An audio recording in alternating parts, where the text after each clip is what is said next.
All right. Well, hey, Coaches Up for Change. It's Dee Corchin, and I'm happy to be with you here on the last Monday of the month of March. It's March 28th. So just a few days left before the end of the month. And so that's exciting. You guys are absolutely crushing it with the Essential Start promotion and how many more new clients. I cannot even tell you since this kicked in the number of new clients. I think we may hit a record this month for number of new clients as an organization, which is so exciting. So welcome to the call. Whether you are a brand new coach, a seasoned coach, I think we even have some people on tonight who are checking us out for the first time, maybe thinking about coaching. We are really glad you're here. And we come together on Monday nights for community. We come to learn together, to be our best, personal development, and really so that we can keep this fun, keep it all in perspective so we can all achieve what it is that we want from Optavia by helping a lot of other people get healthy.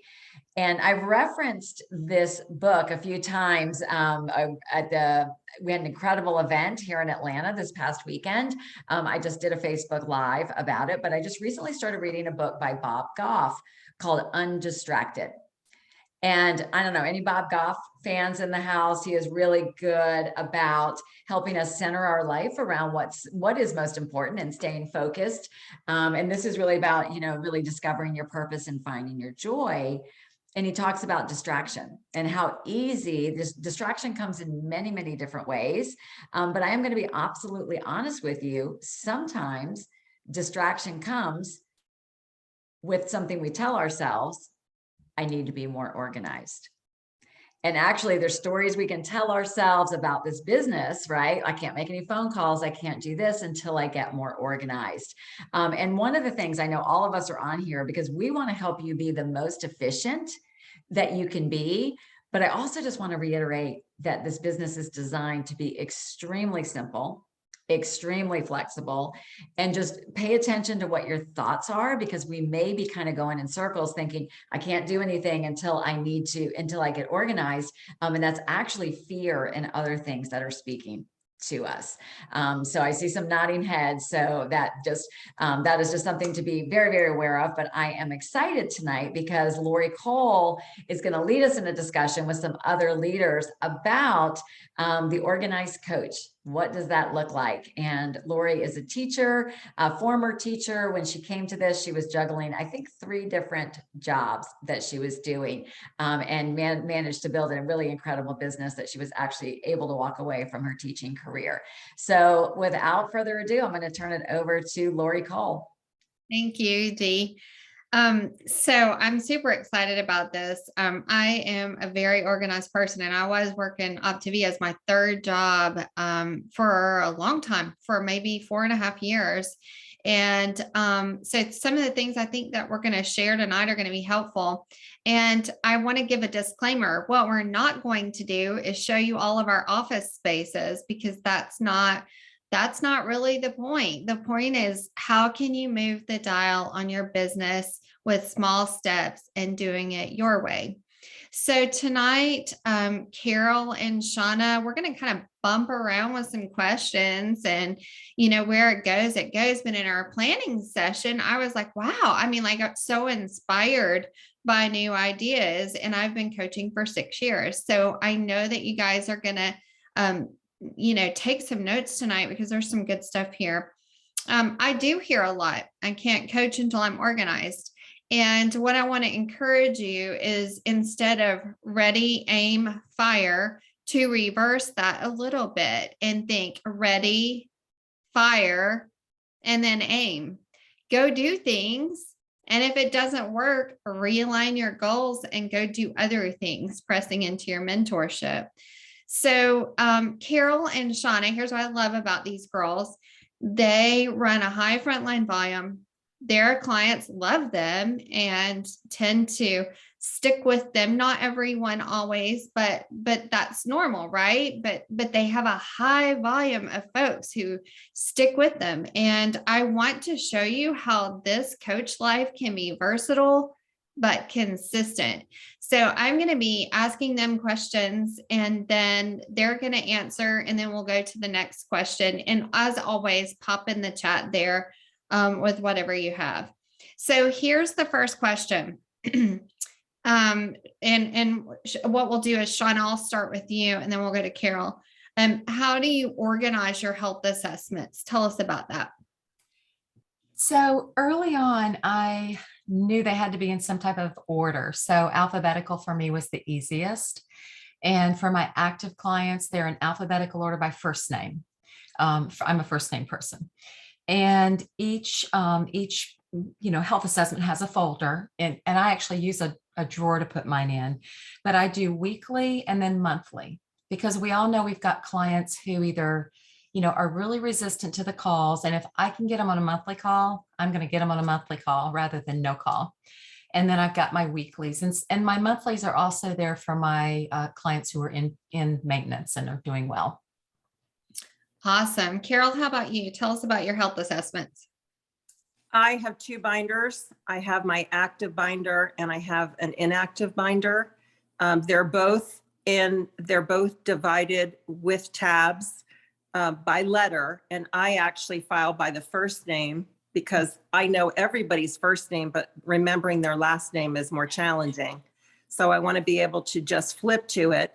They're not alphabetized in there. I just know if it's an S, if their name's Sally, it's going to be under S, and there aren't, as many to flip through to find it. And that's where my active people are. The only time that I use that binder actually is to put the health assessment. And when I do my very first call with them, the journey kickoff, and I'm reviewing their goals, I refer to it then. And from that point forward, I use my phone. Can you tell them a little bit more about that? Oh, absolutely. So I didn't want to be tied down to having to work in an office or using a binder system that I had to carry around with me. And so what I can tell you what I did initially that I don't do anymore and why, or in this, for the sake of time, I can just go to what it is that I do. Yes. Let's start there. I love that. Mm-hmm. All right. I use my cell phone. I put in my client notes. I have a main file called Optavia, and for every client, they have their own note page. And so, for example, Sally Jones, I write Sally Jones. I write what her goal weight is. I write her starting date, her measurements, her why. And every single time I speak with her, I put the date, I put what it is that we speak about. And that way I always have it with me. Yeah, that's exciting. Are you guys like this? Like all the paper people? I know, me too. That's how I was yesterday. All right, next question. How do you handle your call schedule? Shauna, how do you handle your call schedule with your client support calls?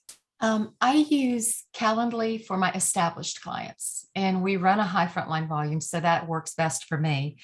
Before that, I used to schedule them into blocks of time, and that worked really well. And I've even considered going back to that sometimes.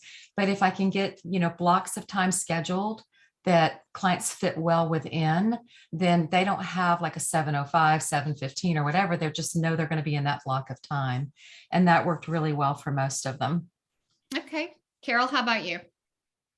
I gave a lot of thought to what day did I want to work. And it works really, really well for us to be able to plan our life around when is my responsibility. When I first started, it used to be all over the place.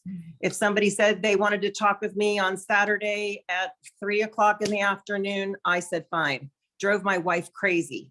And so in order to make it work, I decided exactly what day of the week I wanted to work, what hours I wanted to work. I do everything again in my phone. I don't let the clients pick. I tell them what's available. I do it in groupings. So for example, I have a morning grouping and I have an afternoon grouping. And so when I'm telling a client what's available, I'm adding it on to what's already an existing group, because I don't want to have to be available in the middle of the day for one person. So I will say to them, the time, my call day is Tuesdays. I will call you every Tuesday at this specific time. The time slots I have are available are, as an example, I have 11 o'clock in the morning, or I have another appointment at 3:45. Which do you prefer? So great. Here's our next question, guys. Where do you keep your hundreds list? Shauna, where do you keep your hundreds list? It is right here in a like a little desk folder in my phone. And then I write in really bright colors. That you probably saw some really bright colors if they've gotten on the program, if they've, if they're a current client or now they're rolling into a coach. So you keep it beside you there. Carol, where do you keep your hundreds list? I know that there's a rolling theme here and everybody knows the answer to that. It's in my phone. Everything is in my phone and it's totally portable.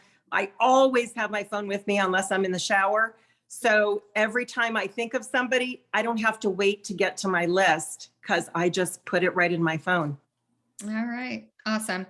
All right. We're going to talk about workflow and work time and how to prioritize that. So Shauna, talk to us about how you prioritize your work time. I learned the hard way that you need office hours because I was talking to people all the time and was always available. So I finally got smart and set office hours, and that's just when I know I'm going to do my business. Now I'm flexible. If I choose to change it, I'll change it on any given week. Maybe I'll change a day of it, but it's pretty set in stone when I take calls, when I do check-ins, when I do interest calls, I've just got blocks of time scheduled, and I'm really calendar driven now. So I think that's, you've got to be, and I have written on a calendar, and I don't know who said it. Dee, you might've said it. Control your controllables. And I think we can control everything about our day. And I love that. So. All right, Carol, tell us about how you prioritize your work time. Again, I do it based on what matters to me. And so it's all based on what's happening in my life. I have Pilates classes that I take 3 days a week. I'm going to be cycling once a week. And so I schedule my time around what matters most. Awesome. And remember, we're talking about versatility and consistency. So, so just a reminder, playtime is important for you. Unstructured playtime and scheduling that is so important. All right. Awesome. Hey, Shauna, what system do you follow for social media posts? I typically post early in the morning because I get up real early and that's my quiet time. And then I've got time alone and I think better then. And then throughout the day, I'll just randomly pop into stories because, stories are really important. Sometimes I may go a few days and not post in there, but if I'm really thought driven around that, I'll try to get in there multiple times a day because you don't want to do all those at one time. Those need to be kind of spread out, but they take a minute to do and reap so much reward. How about you, Carol? Well, I think it's important to mention that based on what the company has taught us or based on our team time, that we should do 3 posts a day and that we should also be in stories doing those. I did that for quite a while. And then I decided I didn't want to do that anymore. I just wanted to be consistent with 1 post a day. And so that's what I do. And you have had some great lives lately. I don't know if you guys follow her, but she's bounced out some great lives lately. All right, Shauna, how do you handle client support when you travel? A lot of it depends on the trip, but here lately, what I've been doing is scheduling everything up until a day before I leave. And then if I go on my trip and I don't need to make any phone calls then, unless I've got day 1 through 4s, and I'll always take care of those. If I've got a kickoff call or anything major like that, that's going with me on my trip in a folder. That health assessment, I'm just going to stick it in my suitcase. So that's what I do now. I used to just do everything while I was traveling. So I've sat on the beach with my toes in the sand and made phone calls before. You can be as flexible as you want with it. Carol, I guess we need to ask you the question, international and within the United States. Yeah. So when I'm in the United States, because I guess it really depends on what's happening with our travel schedule. This year, we are doing a lot of international traveling where we're gone for 2 weeks at a time. And so to compensate for that, it was my decision that when we are traveling in the United States, which we also do quite a lot of, that I was going to still make our client calls. And so because I do it with, from anywhere with my phone, I use the example that I can literally be on a horseback riding trail. And as long as I have a signal, I'm going to be on that phone. And if I don't have a signal, I'm not going to be on the horse. So when we are in the United States, I do our weekly call all on the same day and plan our fun time around that. When we are traveling internationally, I tell my clients in advance, I'm not going to be in the country. I'm not going to be calling you. If they are on their first 4 days, then I will arrange with my coach, Zena, in advance for her to reach out to them and do the journey kickoff, do the first 4-day call, and do the first weekly call. Otherwise, for the established clients, I let them know that I'm not around, that if they have questions, that they can post on Eat, Live, Be Healthy, because there's an abundance of wisdom there. They can also reach out to Zena, and they can call Optavia, and that our calls will resume when I get back. And of course, they're always welcome to email me as well. That's so great. Showing them lifelines. That's awesome. Hey, Carol, before we move on, there's a question for you. How do you put your notes in your phone if you're talking on it? Well, I'm not doing them on Zoom. I'm just speaking to them. So I have it on speaker. Okay. And I open up my notes to their name. So before I get on the call, I look for their name. I go down, I review what my last entry was, so that, for example, if we were going to talk about if they were going to work on drinking more water, and I had assigned them to read element 10, I'm going to know that in advance of the call because I'm going to review it quickly before I speak to them. And then I add the notes as they're speaking. Okay, awesome. All right, the next question is, what does your designated workspace look like and what do you need there? Shauna, go ahead. Well, I want mine to look like Carol's now. So currently I do have an office.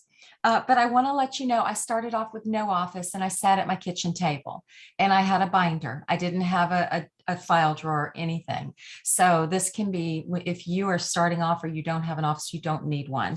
But my computer, I'm more on my computer than I am on my phone. But I also am working on my phone if I'm away from the house. And I keep, I like having my clients' files near me but the biggest thing for me is my phone and my computer. All right. I think we know Carol's answer. Carol, give it to us, girl. Anywhere I am. I do it. I have an office. I'm rarely in it. Sometimes I call people from there. I call people from the living room. I call people from the kitchen. I call people from the garden. I call people from wherever we are. Awesome. That's so great. Shauna, what systems do you use for following up with inactive or not yet clients? Well, I keep all of my inactive and not yets in a little file box. Like you can go to Walmart and buy one. It's got a little handle on top. And I have them in alphabetical order as well. So I've got all my inactives up front and then my no's, not yets. And I'll go through those about once every few months, and especially my inactive clients. And I'll reach back out to them. I'll touch base with them. My no's and not yets, I'll go through those maybe once every 6 months. And I'll go back through and I'll read my notes. I take really meticulous notes. And that's really important because you can go back and usually put you right back in the same place when you talk to them. And if there was any reason why they weren't ready yet, I might reach back out to them. If they were a hard no, that's usually highlighted yellow. I know I'm not going to probably go back there. But I keep them separate and then I just follow up with them periodically. Shauna, there's a question for you. What do you say to inactive clients when you check in with them? I usually say I'm just circling back around to see how you're doing. I try to go to Facebook first. I want to make sure that they haven't had a death in their family or nothing, nothing big has happened that I'm not being insensitive to. And then I'll usually say, I'm just circling back around with you. If we've got a special going on, I'm definitely going to tell them about that. But I just wanted to check in and see how you're doing. How's life treat? I'm not going in for the blow with the business. I just want to, touch base with them. And often their weight loss journey will come up in conversation. Awesome. How about you, Carol? First of all, I want to thank Shauna for that suggestion. I learned that from another call where you say that you go in and you check their Facebook page to see what's happening. That was a really valuable suggestion that I have also implemented. And so that's what I do. I'll go to their Facebook page, I'll see what's happening with them, and I'll either call them or send them a message or a text referencing like, oh my gosh, it looks like you're having so much fun. How have you been doing? It's been a while since we've touched base. What's going on with you? Awesome. One of the things I wanted Shauna to talk about, because it's fresh on her mind, Shauna just switched from Android to Apple, and she had the Calendly system already set up, because you can do that with anything, but the TextWiz system is strictly for Apple products. So Shauna, do you want to talk about that for just a second? What are your tips to that? Sure. For Calendly, I would say start very small if you're going to do that. You don't need Calendly if you're just starting off, because you don't really want to blow a bunch of new clients into that anyway. But when you do, just start small. There's a free version. You can have one calendar. And as your business grows, then that's your decision whether you do a paid Calendly and expand your calendars or not. And then your brand new clients don't send them into Calendly because that's not habit for them yet. And then TextWiz, oh my gosh, I told Frank today, the iPhone was worth it just for TextWiz. I'm not kidding you. Lori, I was on the phone with her a lot and texting back and forth, because don't get frustrated with it, because I almost quit it. If it doesn't work right away, I get really frustrated. So my biggest tip with TextWiz is, if you do put it on your phone, be patient with it and reach out to ask questions on the coaches page. Does anybody in here have it? I can't figure this out. But once you do, it is gold. I'm telling you, it makes life so much easier. Beth, there is a small charge for TextWiz. I don't know what it is. Shauna, do you remember? You just recently did it. No, I honestly don't, but it's not as expensive as the one that for Android, because Android has a version of it. It doesn't work really well, but it's like $100 and something for the year, and TextWiz isn't anywhere near that. I think TextWiz is like $2. Yeah, I was gonna say, I thought it was like really $1.99. inexpensive. Yeah. And it's a one-time fee. It isn't a monthly fee. Mm-hmm. So, Shauna, I wanted you to address one more thing before we're going to let Dee finish this up here in a second. But where do you find all your training links? How do you organize all of those? You do that really well. Oh, I love that. So for tonight, I always either go to the coaches page and look for Dee's top 3. You'll always find it there, or we check our email, because we get an email each week as well. And so I don't ever have to struggle finding when our team time is. And I love that Dee puts everything on there. So the links are always there. There's really no excuse for not finding it. And then as far as the trainings go, they're rocking my calendar. Every Monday night, team time is in there. And then at 8:00, the client field training is in there. And then at 8:30, field led training, and at 9:00, Dan Bell. I never ever take that out of there. So I'm prioritizing all the trainings that we can possibly go to.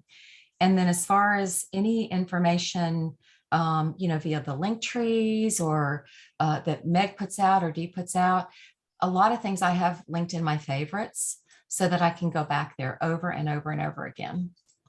Mm-hmm. I hope that's what you were looking for. Yeah, awesome. Yes. Hey, one of the things, in wrapping it up, I'm going to hand it back over to Dee, but I wanted to just talk about a couple of things. The Calendly and the TextWiz you can use anytime for for anyone, but I recommend with the Calendly to be really careful if you transition too quickly, because sometimes clients don't respond, maybe some don't know how, or they don't have their calendar, and so it slips by, and it's really easy to lose clients with that system. So I recommend for the first few weeks, if you're transferring, first of all, I think executive director and above, really, there's a need for that. But for the first few weeks, you also follow up with a phone call, follow up with a text, and you say, hey, I noticed you haven't booked. Would you like me to help you do that? It's a training process. And if you do that for about 3 or 4 weeks, most of your clients will follow you, but you still will have to tug along a few, but also don't lose them in that, because you don't want to be like, well, you didn't book, so that's too bad. We want to always make sure that we're following up. I want to talk to you about your map. My map is on a bulletin board, like literally behind my computer here.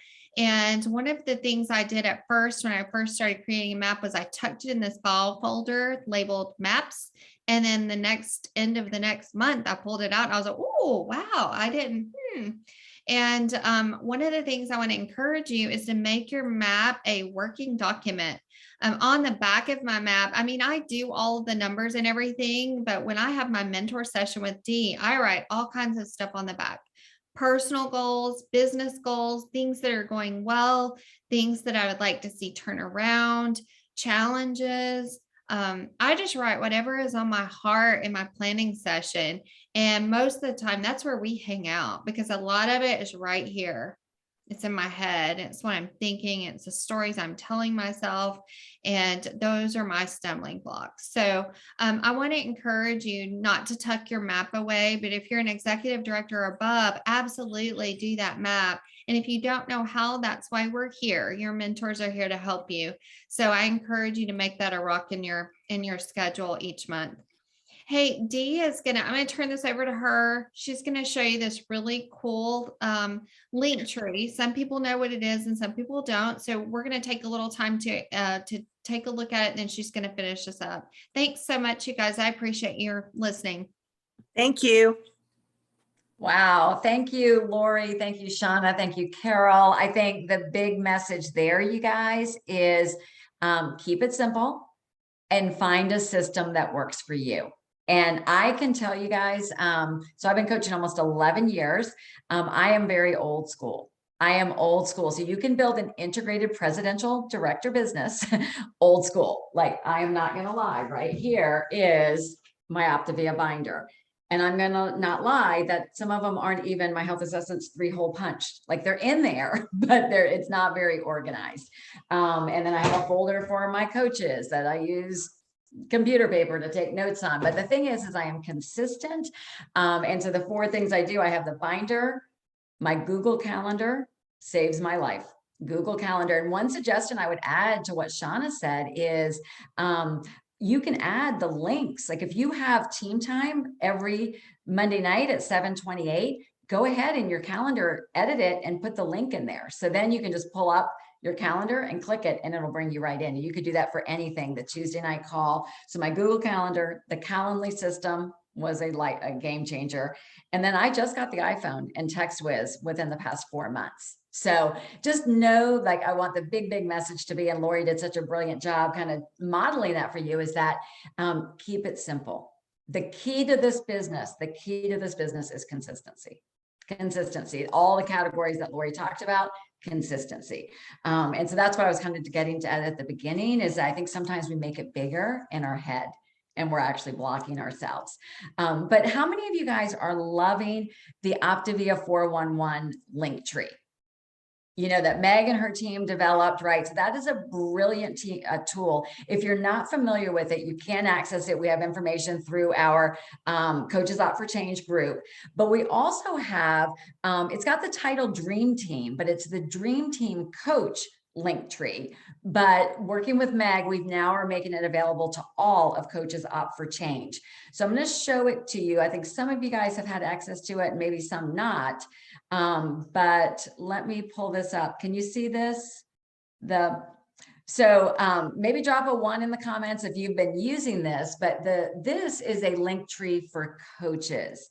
you guys, and I will put it in Coaches Out for Change after this call with this recording. But this is so great, especially helping a new coach get started. But basically, here's a welcome to coaching email, how to new coach, how to help them with their social media post. It's just going to pop into, show them tips and how to write that. But just so good. And then the hub, I've been using this. It's been great working from my phone. I saved it to my home screen, but launching new clients, all the tips for, here's the night before text to send them, just copy, paste it, the text and videos for 7 days. They're just right here where you can copy and paste. And like I said, I do most of this from my phone. Like Carol said, really trying to keep it as simple as possible. So that's pretty awesome, don't you think? So thank you to Meg and her team for sharing that with all of us. That's what we're really trying to do, is where it makes sense to try to provide for all of us just consistency and simplicity. So we can do what you guys do best, which is, connecting to the outside world and inviting them into our world and then servicing them well. So are there any last minute questions or anything? Do you see anything, Lori, that's popped out that we might want to address in the comments? Okay. Well, very, very good. Just a reminder, you guys, the Essential Start promotion is through April 18th, but keep your momentum now. Like, I highly encourage you to set a goal. You've got 3 full days. Set a goal for how many people are you going to reach out to? How many follow-ups are you going to do? How many, social media posts. Today I did a live where I incorporated it in there, but set a goal, like keep that momentum. And then the great thing is we get to launch April with incredible momentum to keep going. So whenever there's, Dan Valentine says, when there's momentum, just go, right? Like as Lori said, ready, fire, aim, just go with it. And we're just in a really, really unique environment. 11 years of coaching, only time we've had this. Or second time we've ever had it. The other thing I just don't want you guys to miss is Convention 2022 this summer. It is this close to being sold out. So whether you've been before or never been before, I just highly encourage you to meet with your coach this week and talk to them about the benefits of attending and get yourself registered.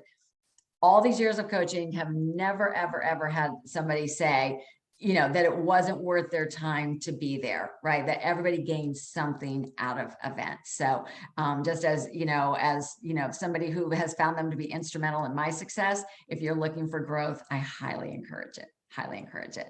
So very good. Thank you again, you guys, for facilitating and leading and contributing to such a great call. Thank you guys for all your comments in here. Thanks for making Coaches Out for Change what it is, just an incredible organization of heart-centered people. So such a pleasure to do life with you. And I'll see you guys in the Facebook group and next week on Team Time.